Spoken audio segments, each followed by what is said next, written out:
Hey everyone!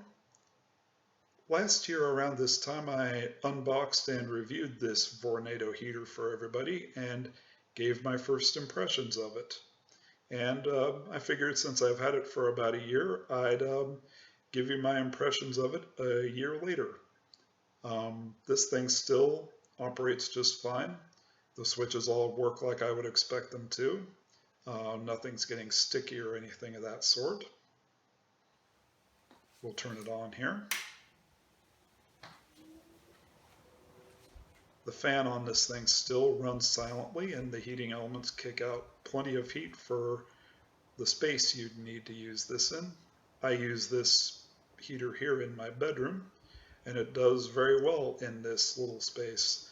I use it on about the middle 1150 watt setting, but you can put it in a larger room and kick the wattage up if needed. We'll shut this thing off here. And so a year later, would I still recommend this heater? No. Yes, I would. I still like it just as much as the day that I bought it.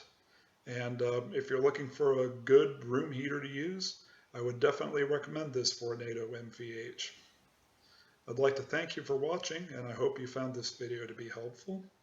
We will have more videos to come as well, so please be sure that you hit that subscribe button to stay tuned.